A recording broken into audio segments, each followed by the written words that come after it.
Hello guys, welcome back my channel. और आज का जो हमारा टॉपिक है वो होने वाला है कि 14 प्रिंसिपल्स ऑफ हेनरी फ्यूल के 14 प्रिंसिपल्स। तो एक वीडियो में तो हम 14 प्रिंसिपल सारे डिस्कस नहीं कर पाएंगे, तो आधे जो है हम इस वीडियो में डिस्कस करेंगे और आधे जो बचेंगे 5-6 वो हम नेक्स्ट वीडियो में डिस्कस करेंगे।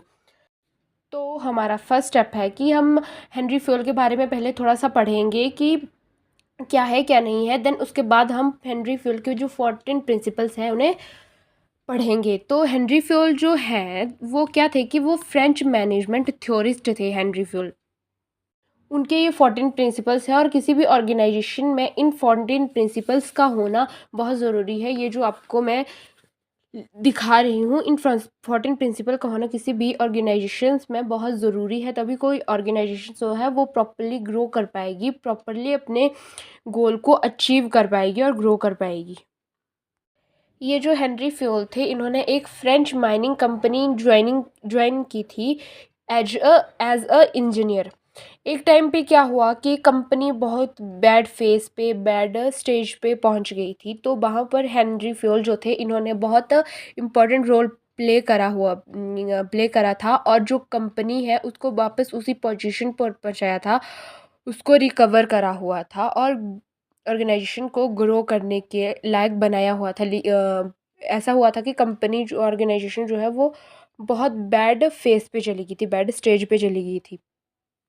वहाँ से उन्होंने बहुत एक्सपीरियंस गेन करा, तो और वहीं उनका जो एक्सपीरियंस रहा उस कंपनी में, वही उन्होंने अपनी इन 14 प्रिंसिपल में जो दिए गए हुए हैं उनमें शो करा हुआ है।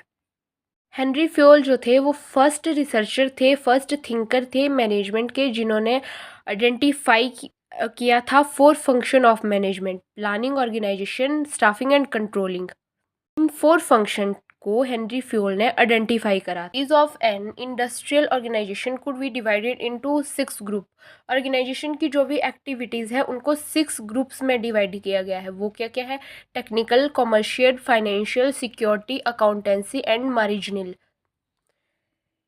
इसे किसी भी ऑर्गेनाइजेशन की जो परफॉर्मेंस है वो स्मूथली जो है परफॉर्म होती है, बहुत अच्छे तरीके से परफॉर्म होती है। तो अब हम आते हैं 14 प्रिंसिपल्स ऑफ मैनेजमेंट में। तो फर्स्ट वन है हमारा division of work. Division of work मतलब नाम से ही पता चल रहा है कि वर्क को डिवाइड करना। Whole work must be divided into small task और jobs and each job must be assigned to a trainer specialist who is competent to perform it. Division of work जो है वो क्या कह रहा है कि जो हमारी ऑर्गेनाइजेशन में वर्क है उसे क्या करना है, उसे डिवाइड करना है स्मॉल टास्क्स में, स्मॉल जॉब्स में। और जो जॉब्स हैं वो किसको असाइन करनी चाहिए? जो स्पेशलाइज्ड एम्प्लॉयज़ है हमारी, जो हमारे एम्प्लॉयज़ ट्रेंड पर्सन हैं, उन्हें जो कम्पिटेंट है, जो उस टास्क को प्रॉपरली परफॉर्म करें, उन्हें वो सारा वर्क असाइन करना है। वैसे भी किसी ऑर्गेनाइजेशन में एक पर्सन जो है वो सारी ऑर्गेनाइजेशन को नहीं चला सकता है, सारी ऑर्गेनाइजेशन को मैनेज नहीं कर सकता। इसीलिए डिवीज़न ऑफ वर्क का प्रिंसिपल दिया गया है कि हर एक पर्सन को उसके काबिलियत के अनुसार उसका काम जो है वो डिवाइड करना, उसके work should be divide. Division makes each task simpler. Repeated performance help in gaining speed, accuracy and increase in efficiency.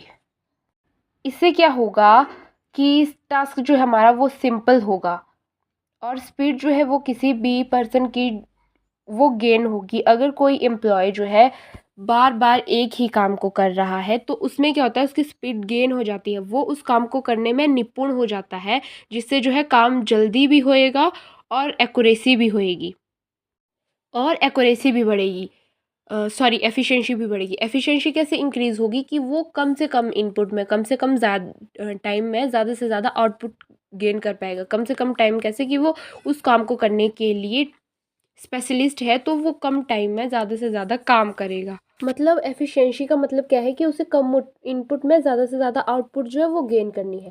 Second principal है क्या है हमारे पास हेनरी फ्यूल का? Authority and responsibility. अथॉरिटी क्या है हमारे पास? अधिकार। और रिस्पॉन्सिबिलिटी क्या है? जिम्मेदारियाँ।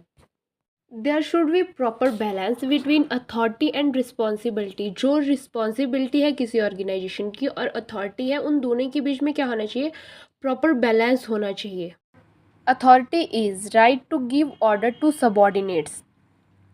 अधिकार क्या है कि अपने सबॉर्डिनेट्स जो हैं उनको बताना कि उन्हें क्या करना है और क्या नहीं करना है, उनको ऑर्डर करना। और रिस्पॉन्सिबिलिटी क्या है, वो ड्यूटी है जो सबॉर्डिनेट से एक्सपेक्ट करी जाती है कि वो परफॉर्म करे, वो है responsibilities.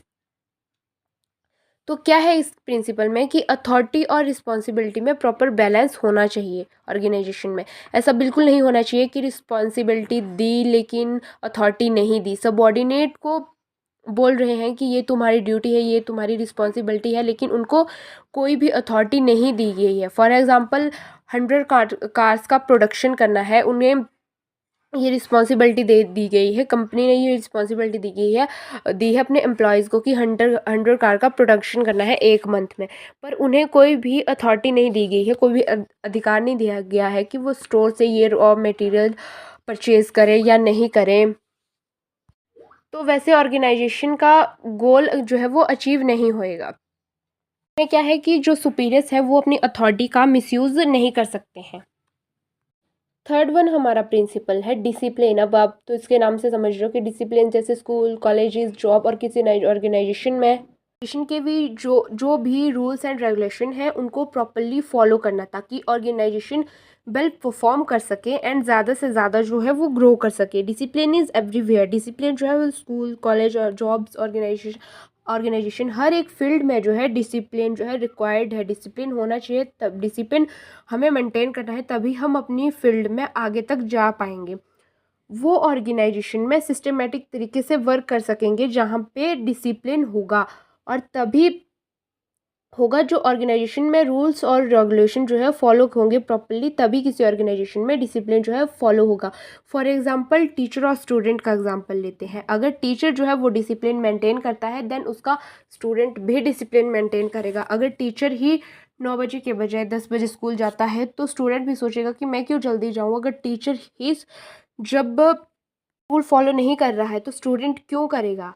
Everyone has come school to the time, तभी जो है वो डिसिप्लिन मेंटेन होएगा।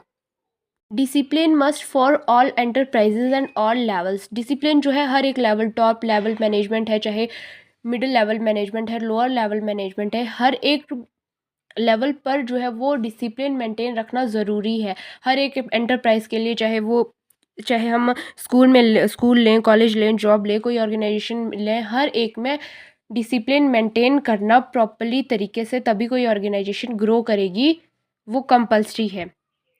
देन फोर्थ वन है हमारे पास unity of command. Each subordinates should receive orders and we accountable to one and only one superior. मतलब क्या है कि जो सबऑर्डिनेट्स हैं, जो कंपनी के जूनियर्स है, he should be receive order only one superior. जो जूनियर है, सबऑर्डिनेट्स हैं, उनको एक ही बॉस से ऑर्डर मिले, उनका एक ही बॉस होना चाहिए जो उनको ऑर्डर दे, उनको उनका वर्क समझाए, और वही जो एम्प्लॉय है वो भी उसी बॉस को अपने काम के बारे में सारी रिपोर्ट करें। Dual subordinates avoid as it create confusion in subordinates, conflict between the superiors। अगर किसी एम्प्लॉयज़ को जज करने वाले या किसी एम्प्लॉयज़ के दो बॉस हैं तो वो कंफ्यूज हो जाएगा कि किसका ऑर्डर वो कंप्लीट करे, किसकी ऑर्डर को वो प्रायोरिटी दे और किसके ऑर्डर को प्रायोरिटी नहीं दे। तो इसीलिए क्या होना चाहिए, किसी भी एम्प्लॉयज़ को जज करने वाला या किसी भी एम्प्लॉय को जो है वो काम बताने वाला या ऑर्डर देने वाला बॉस एक ही होना चाहिए। इसीलिए बोला गया है कि यूनिटी ऑफ कमांड को फॉलो करना। अगर हम यूनिटी ऑफ कमांड को फॉलो करते हैं तो इससे क्या होगा, कोई भी कन्फ्यूज़न नहीं होएगा। जो एम्प्लॉय है वो कन्फ्यूज नहीं होएगा कि किसके काम को प्रायोरिटी दे और किसके काम को प्रायोरिटी ना दे, बेटर परफॉर्म कर पाएगा वो किसी भी ऑर्गेनाइजेशन में। फिफ्थ वन है हमारे पास unity of direction. There should be one head and one plan for group of activities having same objectives। इसमें क्या होएगा कि वो ग्रुप ऑफ एक्टिविटीज़ जिनके ऑब्जेक्टिव सेम है, जिनका गोल सेम है, उनका एक ही हेड और एक ही प्लान होना चाहिए।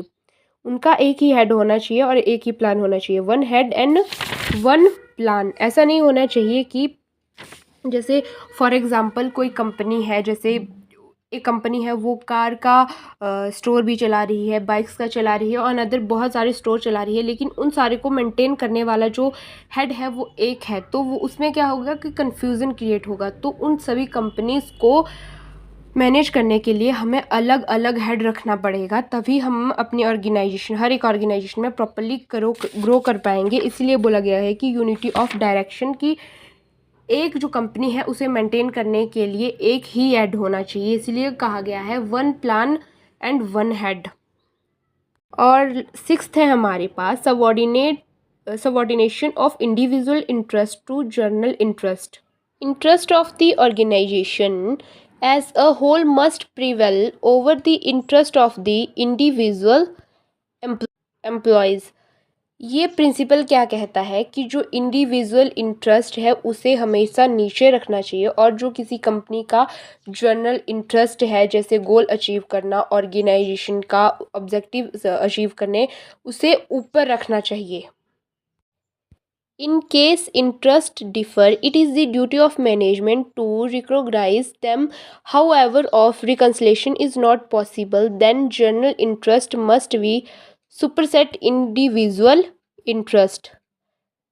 एक ऑर्गेनाइजेशन एम्प्लॉय, सबॉर्डिनेटर्स, मैनेजर सबसे मिलके बनती है। एक एम्प्लॉय का ऑब्जेक्टिव क्या है कि उसे ज़्यादा से ज़्यादा बोनस मिले, सैलरी मिले, लेकिन जो ऑर्गेनाइजेशन है उसका ऑब्जेक्टिव क्या है कि ऑर्गेनाइजेशन को ज़्यादा से ज़्यादा ग्रो करना, ऑर्गेनाइजेशन का गोल अचीव करना। एक जो एम्प्लॉय है उसका ऑब्जेक्टिव है अपनी फाइनेंशियल नीड पूरी करना, किसी का ऑब्जेक्टिव है अपने नॉलेज को गेन करना।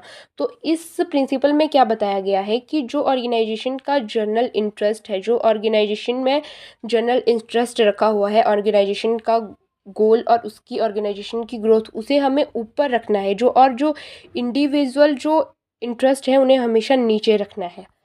तो इस वीडियो में हम यही डिस्कस करेंगे। नेक्स्ट में हम अगले जो 6-7 प्रिंसिपल बचे हैं वो हम डिस्कस करेंगे।